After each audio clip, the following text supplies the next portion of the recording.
భద్రాద్రి కొత్తగూడెం జిల్లా కొత్తగూడెంలోని సింగరేణి కార్మికులతో కేంద్ర మంత్రి కిషన్ రెడ్డి భేటీ అయ్యారు. లక్షలాది కుటుంబాలకు ఉపాధి కల్పిస్తున్న సింగరేణిని కాపాడుకోవాల్సిన బాధ్యత మన అందరిదని కిషన్ రెడ్డి అన్నారు.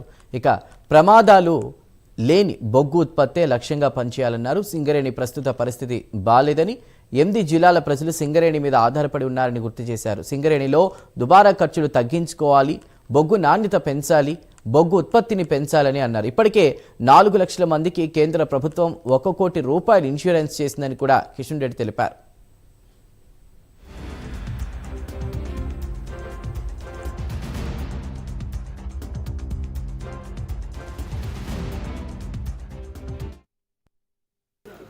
కొత్తగూడెం పర్యటనలో భాగంగా PVK5 అండర్గ్రౌండ్ కోల్ మైన్ ఈరోజు విజిట్ చేయడం జరిగింది.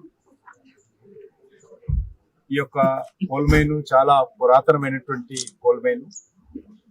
ఇంకా ఈ మైన్ లో అద్భుతంగా కోల్ ఉత్పత్తి చేసి దేశానికి, మన తెలంగాణకు ఎంతో ఉపయోగంలో తీసుకొస్తున్నారు. ఇక్కడ కార్మికులతో కలిసి మాట్లాడడము, ఈ యొక్క అండర్గ్రౌండ్ కోల్ మైన్ లో ఉన్నటువంటి సౌకర్యాలు ఏ రకంగా ఉన్నాయి, ఏ రకంగా మరి మైనింగ్ జరుగుతూ ఉంది, వీటన్నిటి పట్ల కార్మికులను కలిసి తెలుసుకునేటువంటి ప్రయత్నం చేస్తా ఉన్నాం. అందులో భాగంగానే ఈరోజు విజిట్ చేయడం జరిగింది.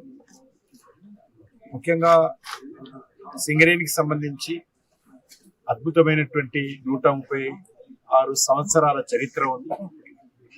ఇది దక్షిణ భారతదేశంలోనే ఒక మంచి కోల్ కంపెనీ. ముఖ్యంగా తెలంగాణ, ఆంధ్రప్రదేశ్ ఉమ్మడి రాష్ట్రం ఉన్నప్పుడు, అదేవిధంగా తెలంగాణ, ఆంధ్రప్రదేశ్ విడిపోయిన తర్వాత తెలంగాణ రాష్ట్రానికి వెన్నెముక లాంటిది ఈ యొక్క సింగరేణి కోల్ మైన్.